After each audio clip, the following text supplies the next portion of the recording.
What's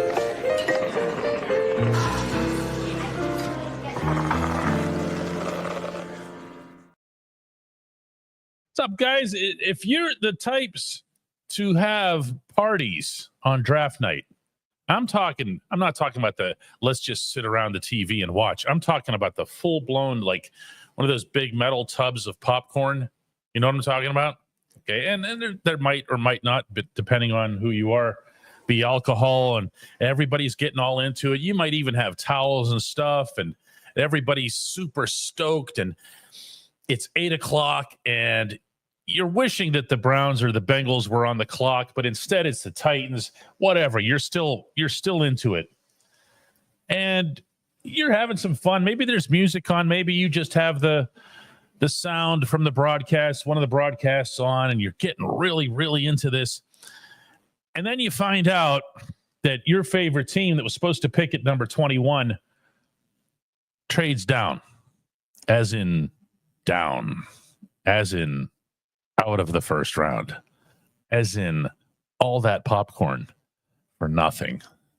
Good afternoon to you. Good Monday afternoon. I'm Dejan Kovacevic of DK Pittsburgh Sports.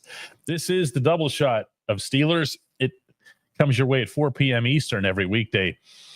And we'll be joined here momentarily by Chris Halleck. Most of the discussion today, emanating from an ESPN report this morning, was that the Steelers are open to moving down. Now, I don't know how that qualified as news, considering Omar Khan spoke that in Palm Beach, actually said that. Yes, those things commonly get said, as we were talking about last week regarding the Carolina Panthers general manager pretty much putting a for sale sign on his pick at number 8. But it's still what everybody was talking about. So it occurred to me, being that that's a real possibility, being that this class is structured in a way that might not necessarily align with where the Steelers are exactly at number 21, that they could get more by moving down, and they could get, this is the key when you move down, the player that you wanted anyway. That's the part that's tough to figure out in advance. Our barber is urging everybody to hit the like button, and Shaka comes in and says aloha from Maui. Randy Wagner says it's always a pertinent show. That's a lot of pressure, man. I don't know about how pertinent we're going to be, but it feels timely at any rate, you know? Michael Barnett says, greetings from Southend-on-Sea, England. I always love the English city names that have all the hyphens in them. So-and-so upon Tyne. See, and then he says he's still munching on chocolate, which also should be hyphenated. So he's munching on chocolate, comma, England. Before this goes any further, on the tubes, this segment, we're going to be joined by Chris right after this. At DK Pittsburgh Sports, we take pride in coverage that connects our city's fans to their favorite teams. Now, that connection's stronger than ever. Introducing our all-new state-of-the-art app. Find expert inside reporting and original podcasts. Check live box scores. Track the latest stats. Chat it up with our community of thousands of fans, all in one place. The new app from DK Pittsburgh Sports. Coverage that connects.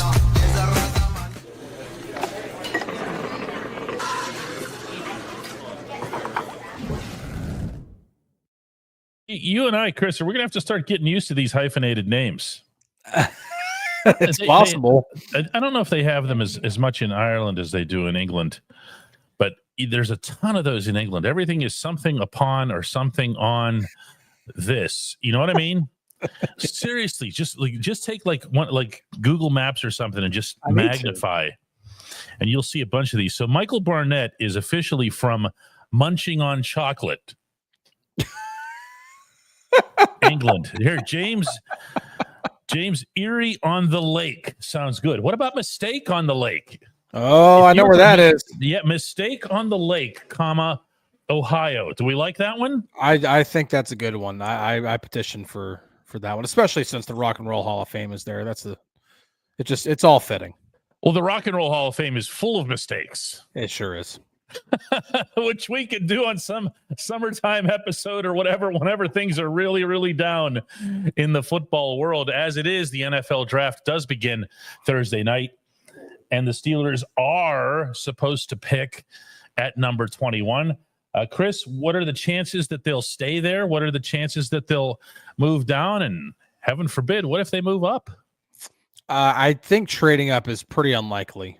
They don't have the draft capital this year to do it. I mean, they could always trade away future picks to do it, knowing that they're going to be getting comp picks next year.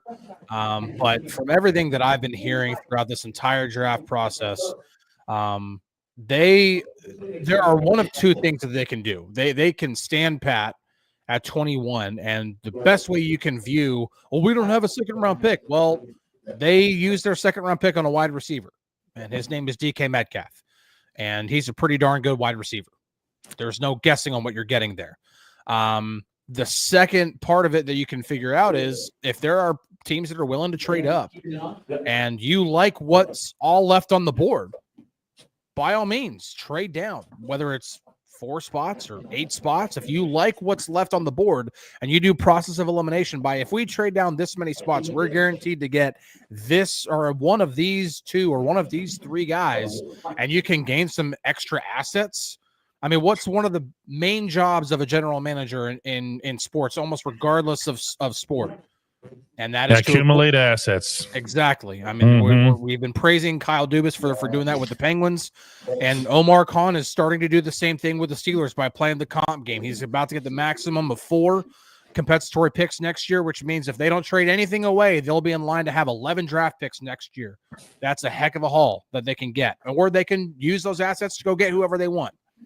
So yeah, there's a lot in play with this concept. Yep. I'm in agreement about the unlikelihood of moving up. It's funny that I brought it up the other day in a podcast. Oh my God, I got shouted down so vicious. How can you do that? You're moving up, because everyone was assuming that I was moving up to get a quarterback. It's just moving up. Yeah. Moving up to move up. If you see a guy that you really value and that maybe you value more than others do, go get him. Yeah. You know, and then they've moved up when we never had a clue they would move up. I mean, and that includes, by the way, Devin Bush. We knew that they were wanting one of the Devons, okay? Either Bush or White. It turns out they got the wrong one. But we didn't have an indication at the time because they hadn't really done that sort of thing. We had no clue they'd move up to vault over other people to get Broderick Jones. Yeah. So it does happen, and it does happen in some unlikely scenarios. I would not rule out moving up based principally on this, Chris. Mm-hmm. We like these defensive tackles. In a couple of cases, we love these defensive tackles. Mm-hmm. If the Steelers see the one, they know somebody else. It's just another Broderick situation. Somebody else is about to scoop that player up. They could do it.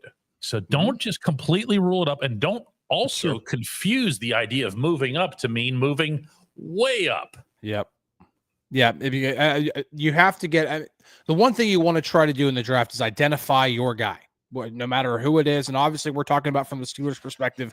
We're not talking about my opinion or your opinion or anybody's opinion on who should be the guy. I think there's a pretty much consensus that if Ashton Genty falls for whatever reason, he won't. But if he does, that you might just sell the farm to go get a perennial all-pro running back. But that's just, anyway. But yeah, you can trade up a few spots. I mean, I almost kind of forget that they moved up to get Broderick Jones, because they moved up 3 spots. Mm-hmm. Leapfrog the Jets to go get that's him. Exactly why they did it. Yeah, and they didn't have to give up a whole bunch to go do that, because you're kind of moving up. That's not necessarily doing what they did when they thought they were getting Devin Bush, like when they went to go what they thought they were going to get in terms of the player, or like when they went to go get Santonio Holmes or Troy Polamalu. Not that they would have predicted that one was going to become not just a future Hall of Famer, but one of the best safeties to ever play the game, and then another one win a Super Bowl MVP. But that's kind of what you envision when you make that kind of a trade-up move. Moving up a little bit in order to go get a guy, if you have the assets to go do it, that's a little bit of a different story. And I wouldn't rule it out, but I also don't think it's very likely either. Yeah, Hodge says if you move up, you're no longer going with BPA, meaning best player available. That makes no sense to me. I'm sorry. We love you. You're here for every show. But if you've identified who, let's say you move up to number, I don't know, 12. Okay. That's quite a leap. Well, just whatever. Yeah. Pick a number. Okay. You move up. And the best player available at number 12 is the player that you take. You've taken best player available. You are targeting a need, but you're going up there to get that player where they're going to be taken. They're either going to be taken by you or they're going to be taken by somebody else. And I know there's a lot of sentiment, especially over the last 5 or 6 years, that the Steelers have no issue advertising who their pick is going to be or even what their position is going to be. But I got to tell you, this year, there's a sense that it's going to be defensive tackle, but it's not like they've sent out such signals. Tomorrow, Chris and I are going to be at their annual pre-draft press conference over on the South Side, and the chances that they're going to send any kind of signals to us is like this. Okay, it's close to zero. It might not be zero, but it's close to zero. I'll give you an example. Like they'll do something like this, like what do you like in the class? And we have to ask a positional question. So there's something like, meaning to get a good answer. What do you think of the defensive tackles in this draft? And they'll both go, defensive tackles. Yeah, defensive tackles are great. Yeah, we'd love to have 7 of them. We're going to take 7 of them tomorrow, okay? And then the next question will be, what do you think of the running backs? Oh, the running backs. Well, now we're talking running backs. And that's how – and then each one of those individually can be taken as, they're absolutely taking this position. We have no idea right now. Yeah, no, and they're not going to tip their hand, especially the week of the draft, because this is an interesting draft, and it's a hard one to mock. It's a hard one to predict because there is not a lot of top tier talent in this class. There's not a gigantic drop off. The line is pretty straight as you continue to go down from round 1 to round 2 to round 3.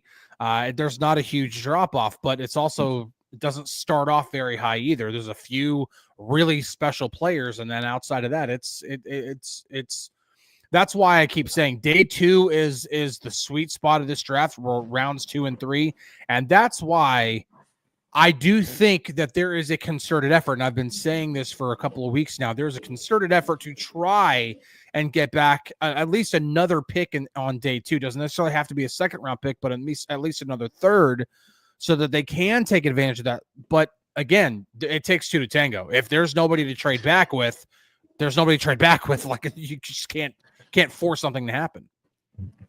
There's something about Roman Wilson.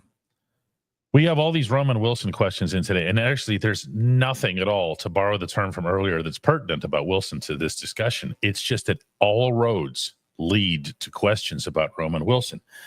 And I think that's because he's that lame-o little prize in the bottom of the Cracker Jack. Okay? Not that he's lame-o, but the prize is lame-o. And yet you're still fascinated by it. You're still like, man, it's like, it's going to be, what do they even give out? Like the little paper tattoos or something now in the Cracker Jacks? Like they're not even like, they used to have the miniature plastic pinball where you'd have to go like this to get and there was something to it. The Cracker Jack prize now is virtually nothing, but you still open it and you still wonder what's in this thing. And that's all Roman Wilson is right now.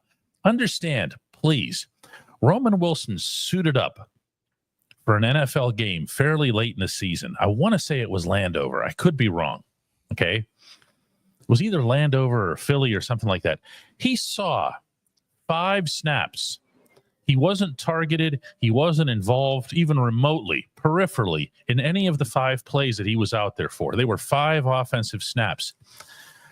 That's what the coaches think of him in this moment, in this setting, at this stage of his development. That is all you need to know. There is no super scientific, somebody needs to dig up the real answer about Roman Wilson. That's it. That's just where they feel about his readiness, physically, mentally, everything else here. Shaka says, The Raiders game, DK, because of course we had to know that because it's Roman Wilson and it's part of the history.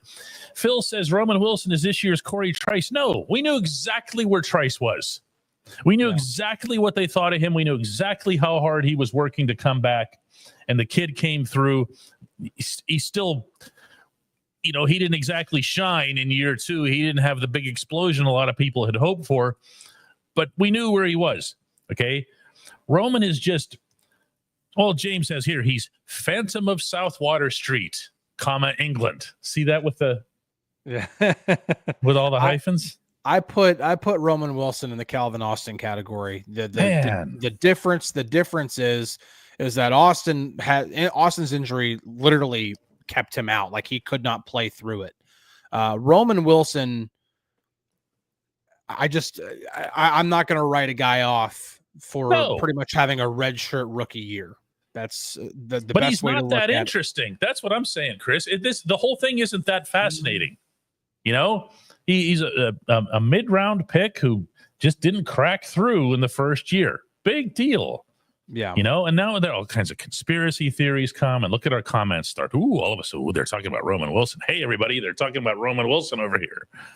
The lazy in practice thing is just kind of ridiculous to me, but there's really not a thing here. I'm not trying to dampen it for the sake of dampening it. There's just not a thing. But because it's a mystery, it's something that everybody gets all kinds of excited about. Mark Cunningham says it's because of how he played during Michigan's championship run.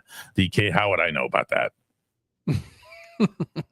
I mean, there's a lot. I mean, he did a lot of interesting things at Michigan, and especially when you talk Chris about, and especially when you talk about what the Steelers need out of the slot, from the receiver position. He does a lot of interesting things. I mean, when you talk about being able to attack the middle of the field, Roman Wilson can absolutely be a part of that, and he has a lot of experience doing that at Michigan. The deep crossers that he ran with them, it helped out JJ McCarthy quite a bit. I can tell you that. So, I think it's interesting. I think he's definitely a player. And listen, before the injury at training camp, he was impressing a lot of people for about a day and a half. Hey, he was impressing a lot of people. Yeah. Jonathan has a great point about this. He says, between Wilson, Troy Fautanu, Armin Watts, we got a lot of red shirt rookies to look forward to. And that's always a fun thing. Mm-hmm. And when you have guys that are coming in second year that didn't show you anything at all in the first year, you can at least still, fantasize, that they're still something. Now on the other hand, you could also be Sanquez Golson and never be seen again. That's true. I mean, you're never going to bat 1,000 on these things. You're never going to bat 1,000 on draft picks, obviously. But obviously, the one thing that you really need is you need Fautanu to hit. He's a first round pick. He's a tackle. If you have 2 bad tackles, that's a problem. Look how easily we're dragged into a Roman Wilson hole. It's like, way too easy. This one's on me here. Let's get back to the draft. Chris, the biggest question that I have as it relates to the second round of the draft and to moving back into the second, there's a difference between moving back a handful of spots and staying in the first round and then dropping into the second round. Okay. If you drop back into the second round, what are you looking at? And are you doing it in a way that says, listen, we valued this player way higher than most people did, and we might even have valued him to have taken him at 21st overall. Is that even feasible? Oh, yeah. I mean, there are a few really? It's a lot of spots. No, it is. It is, because there are one of the hardest positions to predict in this particular class is quarterback. We've seen Shadur Sanders go as high as 2nd overall in mock drafts to the Browns, and we've seen him go as far down as 21 to the Steelers.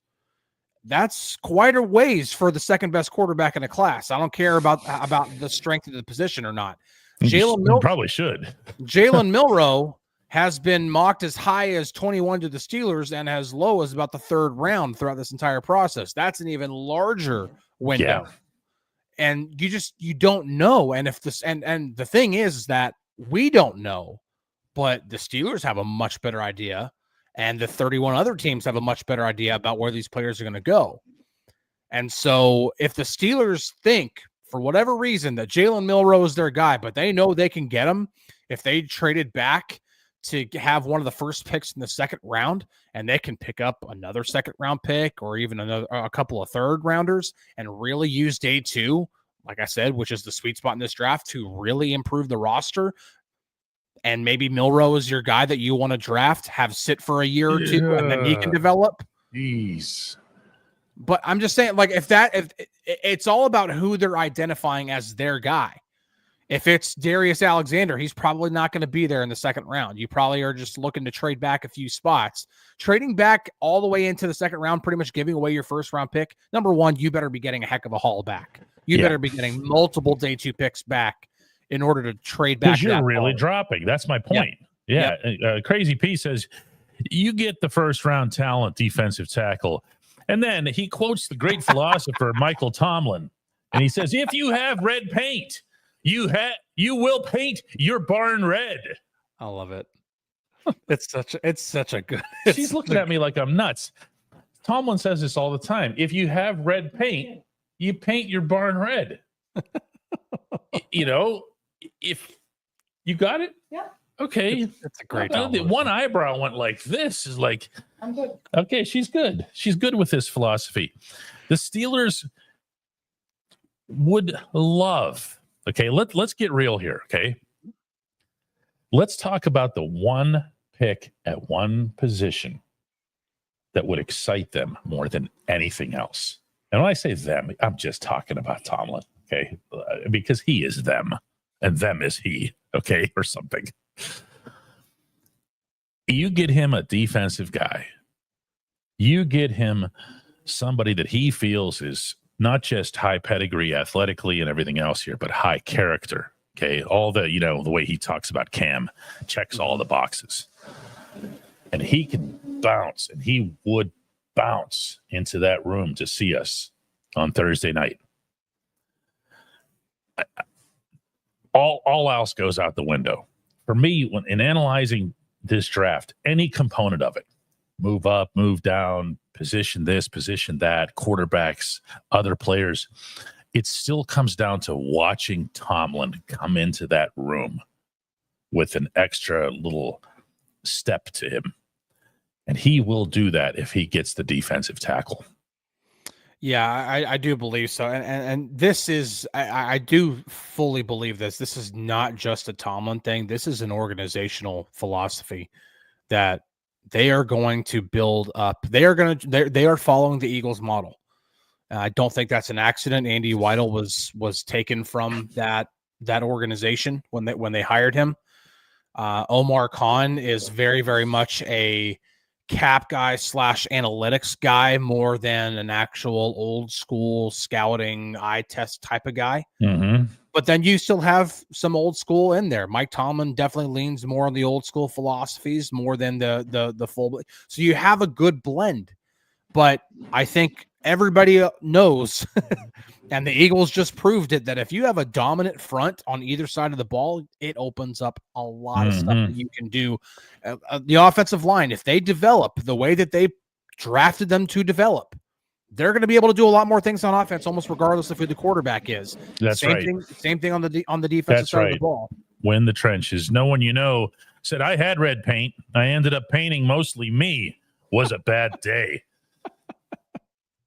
This is like the Tobias Funke character in Arrested Development when he painted himself blue so he could join the Blue Man Group, which had multiple double entendres going on. If you haven't seen Arrested Development, seriously, you haven't lived. And I'm talking about the originals, the two original seasons. Hi Me comes in with a $4.99 contribution. Appreciate that. Never taken for granted. If we ever, by the way, don't get to you, whenever you've left something here, it's completely just an oversight on my part. Blame me on it. Hey, DK, I got to meet Jaylen Warren randomly in public here where I live in Salt Lake City last Friday. Surreal experience, and such a humble guy, too. You will not be surprising either of the two people you're speaking with right now on that count.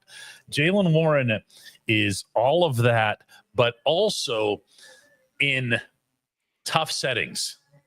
And that's one of the things that I love about him. Okay, there's a lot of differences between him and Najee Harris personally. Okay, and that doesn't mean that one's good, one's bad, or whatever here. I'm not going to get into that stuff. Okay, they're just very, very, very different people. Jaylen is the compatible one. Jaylen's the one who will find a way to fit with what it is that you want or what you want to talk about. And he's also going to be the same after a win or a loss. He's got this unbelievable quiet determination about him. I'm not sure I'm putting this real well, Chris. Help me out here. He's just not that guy who's going to get moody afterward. He's legitimately crushed by whatever it was that happened if the Steelers lost a game, but he's not going to act out on it.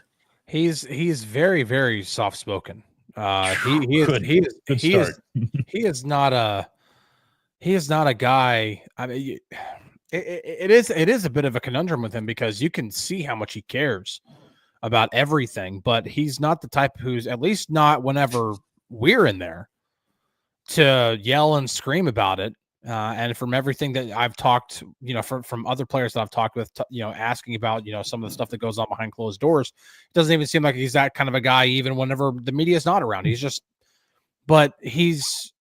There's definitely no questioning his passion for, and honestly, you don't get to where he is now using the roadmap that he got to where he is now by not having that type of passion.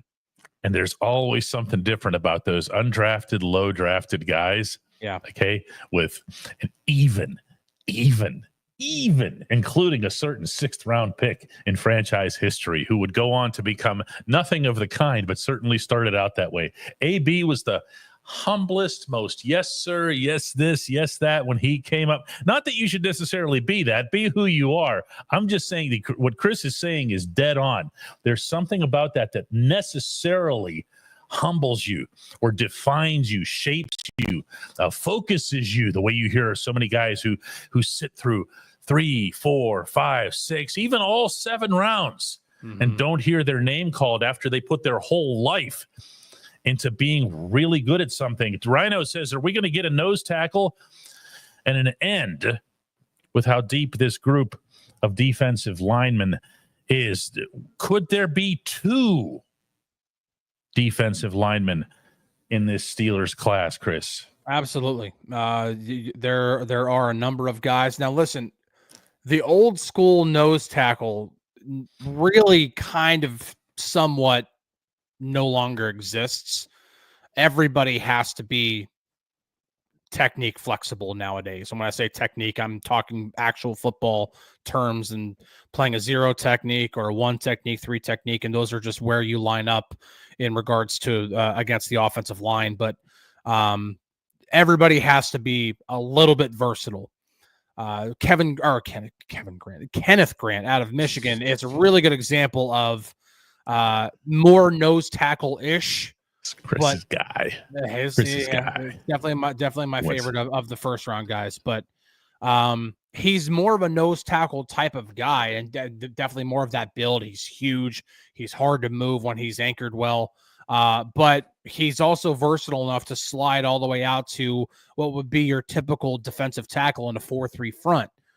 And when the Steelers are in their nickel defense, which means that they've got 2 down interior linemen and then there are 2 edge rushers on the front, they have the 4-man front. That's what it is. Some people think that, it's a 2-man front. No, it's not. It's a 4-man front. It is the 2 interior defenders. It's the 2 edge rushers. And Kenneth Grant can be that guy too.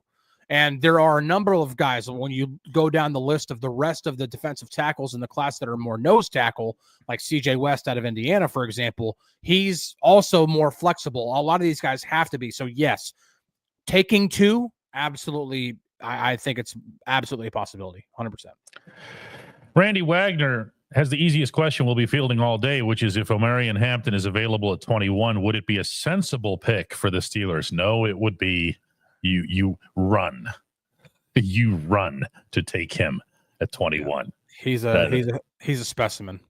Yeah, but the PEF has it right here. He says, let's get the beef. And that is where this is going to go. I really believe that. Not on the offensive side, certainly not in an early round. But you've seen the number of draft selections, high selections the Steelers have put into the first round. Between now, obviously Broderick Jones, Troy Fautanu, Zach Frazier, these are all top 2 rounds. Mason McCormick is a 4th rounder, which isn't nothing when it comes to a draft investment. That's 80% of your line. Okay. Yeah. I mean, it is. Yeah. And you just put it there. So what ends up happening is either, I don't want to go down this road either, because this is another Roman Wilson like detour. But if you're there and you have this many of these guys and you've put this much into it, and then you're paying Isaac what he's getting paid, and you're going to pay Isaac's replacement in all likelihood. That's not going to be you're not going to find a left guard in the draft, right? You're just going to go get one, right? Most likely, yeah. If you do that and you don't get the results out of them that you want in 2025, specifically Broad, then you either have a rotten set of scouts, a rotten set of evaluators or analytics people, whoever is involved in assessing these players to the extreme that you would trade up to get Broad, or you need a different offensive line coach. One of the two things is going to become really, really clear in 2025. And obviously, from the Steelers' perspective, it would be a lot better if it was, neither.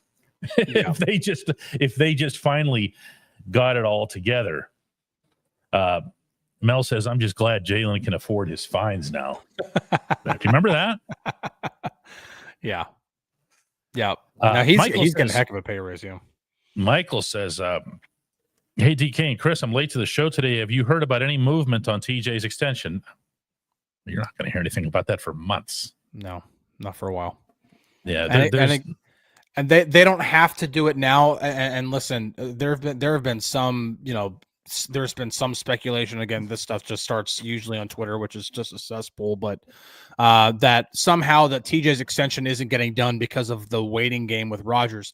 The two are not linked whatsoever. If anything, TJ's extension will create cap room, not take away cap room. So no, the two are not linked. TJ and all the other potential contract extensions are usually always handled later in the summer.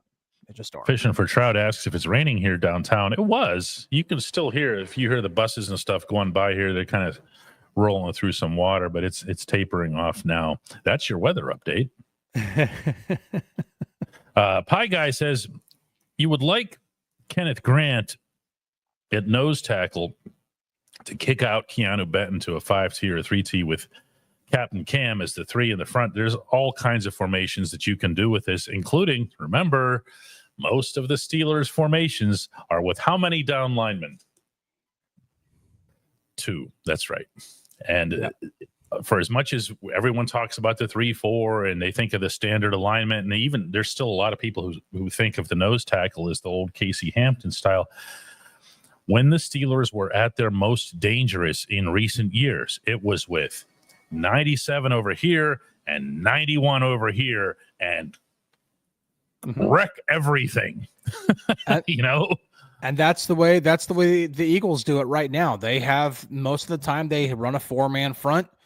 They have usually 2 linebackers, and then they have 5 defensive backs. That is their standard. That's what they run out of the vast majority of the time. And listen, the Steelers want to do the same thing. They've been doing the same thing, but they do have their base 3-4 defense. And yeah, if you drafted Kenneth Grant, yes, he would most likely be your nose tackle, and Keanu Benton would kick out to your typical 3-4 defensive end, with obviously both Watt and Highsmith on the outside of the 3-man front. Ben says, "I really want to see Mason Rudolph get his chance to be QB1 for an entire season. I think the rest of the offense will make his success their personal mission. I think that matters." What do you think? I think everybody knows what I think about that. They probably know what you think about it too, Chris. But do you think that there is a benefit to having, a guy that's just there through the whole thing, that's there for the OTAs, and not to mention all the additional familiarity he's had with the franchise and the coaches and the everything? Is there a benefit to that? A 100%. meaningful one? We know there is one, but is it a meaningful one? No, it absolutely matters to have whoever your quarterback is. It absolutely matters to have him right there. That was the one thing that I don't think of all the things that we could be critical about Russell Wilson, the team buy-in was not one thing we could be critical of. He was, I mean, I think I joked with Matt Williamson on the South Side beat. I said it wouldn't surprise me if he actually slept in his helmet and cleats while in Latrobe. Yeah, some of that stuff was a little hokey, though. Like a lot of stuff around him. Judy asks if she saw a mock draft showing the Steelers picking Jackson Dart in round 1. You can throw that one right out, Judy. That's not happening. I don't think so. I really don't think so. No, Phil says a lot of us want to see Mason Rudolph get his shot. Michael says let Mason cook. Denny says the folks who think Mason doesn't bring a spark also think that momentum isn't real. We're getting some questions about how we're going to handle the draft. Dave asks if we're going to Green Bay. No, nobody does that. No. The way the NFL draft is conducted, for anybody who doesn't know, and especially if you're new to football, you might not, there is a stage, and there is Roger waiting to hug you, okay? And there are about, 25 players who get invited who are expected to be first-round picks? This year it's less. I think it's like 17. 20? It's like 17, and then Dart changed his mind. He's not even going. Well, I thought it was the other way around. I thought he got uninvited. But if you have that many players that are there, it's irrelevant to the coverage because all of the Steelers people are here working on the South Side. Everybody has their own draft room. Every team does. Some are fancier than others, by the way. And take note of that on Thursday night. Like you see the Rams draft room. It's unbelievable. Of course, the Chargers would be too, since they're in the same place. But it's absolutely incredible how lavish it is. And, and there's the Steelers, of course, in their typical white drop ceiling. It looks like an abandoned pharmacy. Talking about? Yeah. But everybody is in their own headquarters. So we will be, to be specific, in a room that is on the same floor as where the Steelers draft room is, and they will come down and meet with us on occasion or tell us where we are or not allowed to go in the building on that night. That one happens a lot too. So that's where we'll be. Are we going to be doing live stuff, or are we going to do live stuff beforehand? And that is going to be our first members only thing. So by the way, become a member. Just do that now. It's see under Chris there. See, if Chris points down, look at that. See, dkps.net/join is where you want to go, and make sure you don't get left out of the really, really good stuff that we have, including the latest information that we have from over there. That's the plan that we have here. Randy says, hello, love the show. That's very kind, Randy. Shaka says that the Rams are going to be hosting their draft room at the LA Fire Station on Thursday. That's actually very cool. I did not know that. That is cool. I didn't know that either. I've been so focused on Steelers stuff, I don't even notice what other teams are doing right now. Well, you're seeing different leagues do this. The NHL draft is going to be held in Los Angeles this year, and it's going to have a similar theme of supporting the firefighters in California and contributing to the unimaginable losses from the wildfires there in the past year. Now, Bark Z loses his mind and asks if we're heading to Christian Kuntz's draft party after. Long snappers and reporters, man, we just don't get along. Okay, it's oil and water. You got to understand.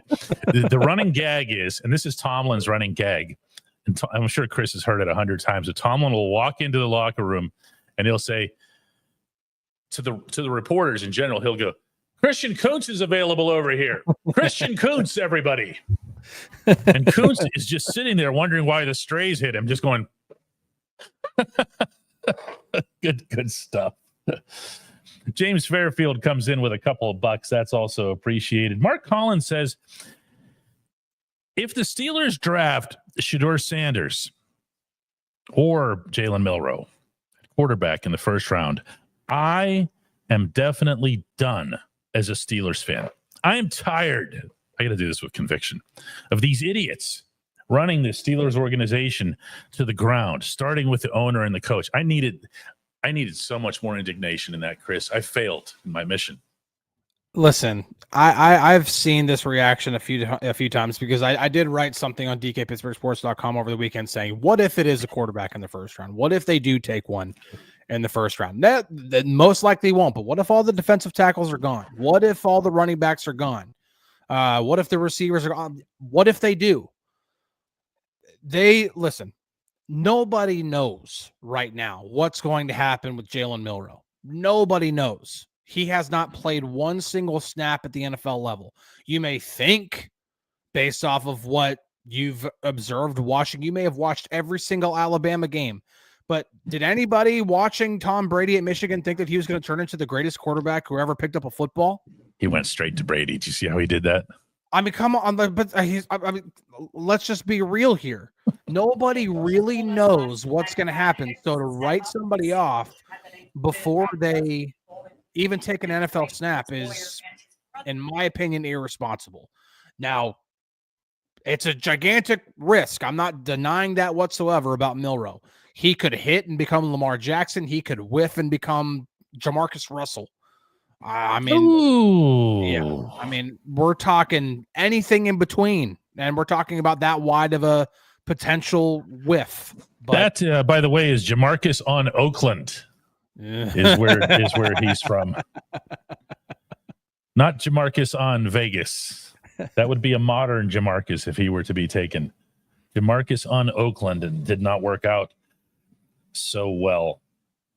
Phil says, I'm still a fan, but as detached as they get because of Tomlin, I just love football. I don't know where this summer's going, guys. I really don't. I do know this, that over this coming weekend, between Thursday, Friday, and Saturday, there's going to be a lot of talent added to the Steelers organization. There's going to be a lot of footage available on this talent. There's going to be a lot of people talking about this talent, probably because their college players and their futures are ahead of them, pumping them up. But that's not a shot at anybody. Chris and I might be doing that too. Okay. But there's a lot still to come this summer, regardless of how you feel about the owner, regardless of how you feel about the head coach, regardless of how you feel about the quarterback position. There's a lot still to unfold. Okay. My mind is open as far as the summer goes. I've made clear my stance on the quarterback situation, but there's a lot of off-season football, so to speak, to be played. Oh, the other thing, Mark, is the PEF has you busted. PEF says, I understand, Mark, but you'll be back. We always come back. Steelers fans, you're in no position to complain about anything. You share a city with the most miserable franchise in all of professional sports. You knew I was going there. Okay? And those people always come back. You know who you are. If you follow the Pirates, you know who you are. And you have sworn off of them. You've boycotted them. I haven't been in that ballpark in 10, 12 years. They go on it's not even 4. They go on a 3-game winning streak, and you're back. You're hopeless. You have no say in this. You're already all in. The PEF has you busted wide open. I have to add also, a lot of these people, either you didn't live through the 80s or you don't remember the 80s. The gap between Terry Bradshaw and Ben Roethlisberger was not pretty all the time. As a matter of fact, it wasn't as bad as it gets made out. I get kind of defensive about that. Even the 80s, the late 80s, and Merrill Hodge running all over the Broncos, and there was a lot that was, especially later on, you needed to have Chuck Noll, quote unquote, move on with his life's work and everything. And it happened. And Bill Cowher came along, and there was some excitement. The 90s, people lumped the 90s in with the 80s. Oh, the 90s those defenses were unbelievable. Oh, yeah. 100%. They were electric. You couldn't move a yard against them. Yep. No, the 94 defense specifically, I would absolutely put as one of the greatest defenses in the entire franchise's history. And the reason why they don't get talked about enough is because they blew it. Well, not just the defense, but the team in general blew it against the Chargers in the AFC Championship. Michael Barnett says, we ain't Jets fans. No, if you were Jets fans, my friend, you'd be all decked out in white, getting ready to head down to Portage in Maine and cheer your team on in game 2 tonight. That's the other Jets. No, I only brought that's the right. He meant the football Jets. The football Jets. Yeah. I knew what he was doing. Yeah.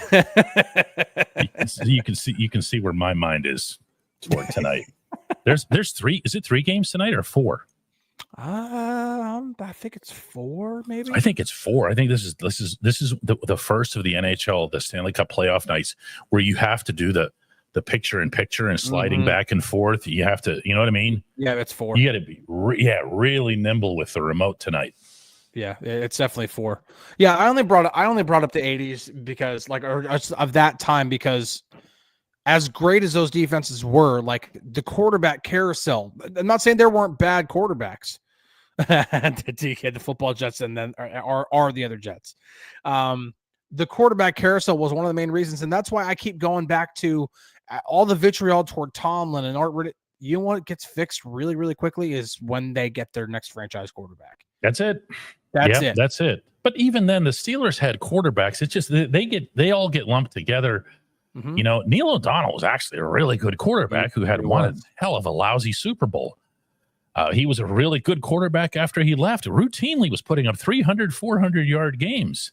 Mm-hmm. You know, he had one really, really, really bad night. You know, he really did.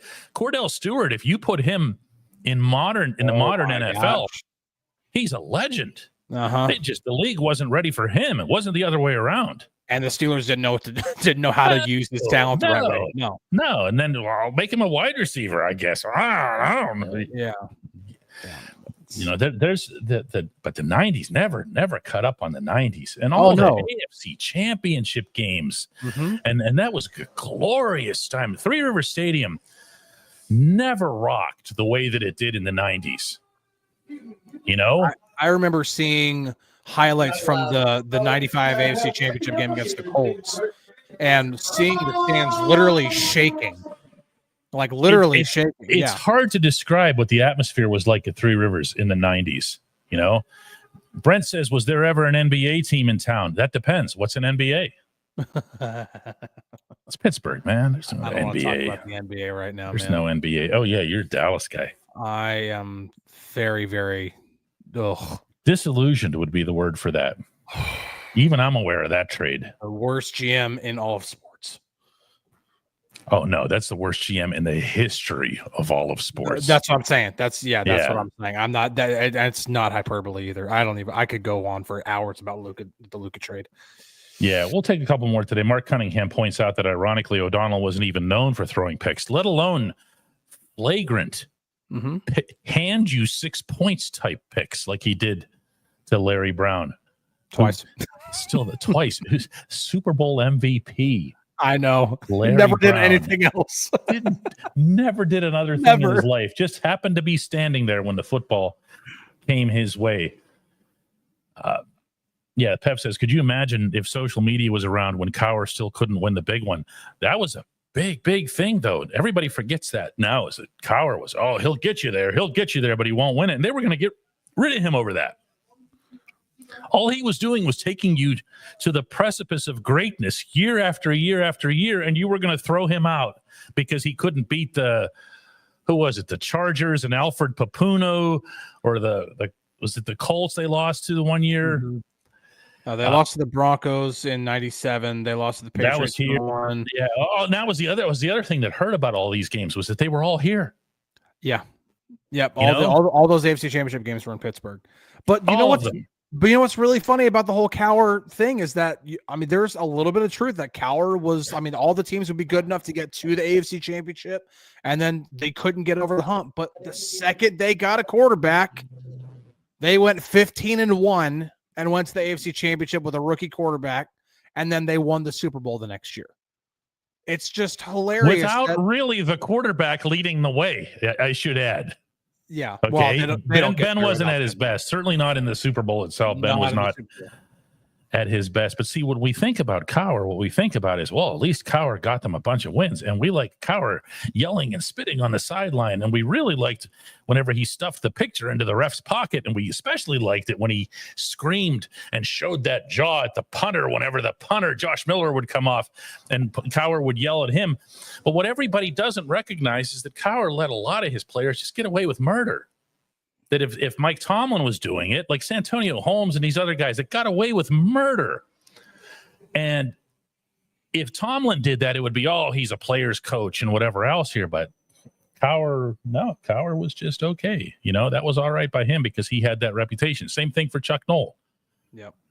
You know, let's his players shoot up a police chopper. You know, but it's not okay when Tomlin does it. Oh no, it's because he's a player's coach, and we all know there's additional meaning in that here. Ben was great in Denver that year. He was. They don't get to the Super Bowl without his performance. That's for sure. No, that is very true. All right, last one for today comes from Bark Z, who says, "This might be a hot take, but I'm going to ask anyway. Would Tomlin even be relevant as a coach without Ben?" I got the real short one from myself here, Chris. Go ahead. The answer is no coach would be relevant without a quarterback. Okay, sorry. Was that you? Same thing. Okay. Yep. Yeah. Listen, there's one thing that I don't want anybody. If I can urge fans to do anything, you cannot compare football and the quarterback position to anything else in sports because the quarterback has. Through my own research, 46 of the 59 Super Bowl winning teams had a quarterback who is either in the Hall of Fame, will be undoubtedly in the Hall of Fame, or was a borderline Hall of Famer. That's more than 75% of the teams that have won a Super Bowl had that type of a quarterback. It's just different in football than it is with anything else. There's the greatest hockey players. Sidney Crosby, one of the best hockey player for the last 2 decades, is not on the ice for 40 minutes a game. He's only on the ice for a third of the time. Your best pitcher, Paul Skeens for the Pirates, pitches once every 5 games if he's healthy all the time. The quarterback literally holds the ball on offense every single time the ball is snapped. It's just different in football than it is with any other sport. And no coach would be the same without their quarterback. No coach would be. Yeah, quarterback, the only argument I've ever heard that counters quarterback, and I don't think it succeeds, is goaltender, because the goaltender can't help you score points, which they can help you prevent them and everything. Mm-hmm. You will see on incredibly rare occasions, where the goaltender will just totally take over something, but not like the quarterback can in every given game that they play. If the quarterback is on, if your quarterback is on and performing at an elite level, your team is almost certain to win that football game. Mm-hmm. And that's a heck of a thing. So, all right, Chris. Well, we got a whole week of this stuff to spit out here. We went long today. Look at what's that all about? Didn't even realize that. It's draft week. That's draft week. All right. Well, we'll do it again tomorrow, guys.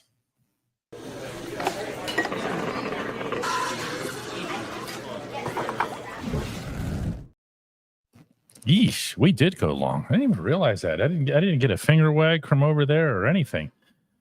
Time flies when you're having fun. Yeah, this was fun though. That's the thing. Wise Polecat, by the way, came in and we're taking care of business now and says that the YouTube won't let me gift memberships for some reason. We have no idea. Don't ever ask us YouTube questions. We have nothing to do with it. Some works for some, doesn't work for others. But Polecat says I wanted to support. Anyway, I love the show, guys. Also, no matter who the Steelers draft, we all know we're degenerates who will be glued to the TV for every Steelers game this season. This is what makes you wise. Really appreciate the contribution there. That's outstanding. Elaine came in with 5 gifts. James came in with a couple of bucks. Ben came in with 5 gifts. Our friend the barber came in with 1. Stella Fierce, bring in the 20. That's Stella's trademark now. You notice that? That's Stella comes in with that 20. You just associate, but we don't take it for granted. Kerry Russell always comes in with the 1 from overseas. Mike in Texas comes in with 5. That's appreciated. Mike, by the way, has also been, as of today, a member of the program, or the channel, I should say, for 18 months. The way that you can become a member and join all these fine people whose names I'm putting up on the screen is to go to dkps.net/join. Now, if you look down below, you're going to see the membership figure went like this again. That's never a cause for alarm. It's not ideal. It doesn't mean that people are abandoning us. It means that the gift memberships expire after 1 month. After 1 month. So when they expire, they tend to expire in bulk because they are bought in bulk. The gift memberships are just designed to give you a little bit of taste of the experience. Now, if yours just expired, that's lousy timing, because we have this programming coming up later this week that's going to be members only. That's going to be on Thursday. Chris and I are going to hook up with you from the South Side, from the Steelers headquarters. That's going to be members only.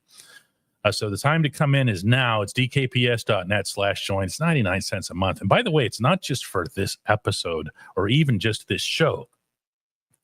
It'll cover you across the board. All of the daily shots, double shot, Matt Williamson, Scout's Eye, Ramon Foster, our entire Steelers channel on the DK Pittsburgh Sports thing.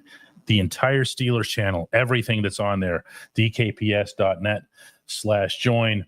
And our good friend, the Butthole, comes in. You know what? If you want to call yourself that, my man, I can call you that on the screen. We can get along that way. If you know, we're all right with that. And welcome again. Welcome to Chuck as a new member. And one more time, thanks to our friend, the Wise Polecat. We'll see all you guys tomorrow.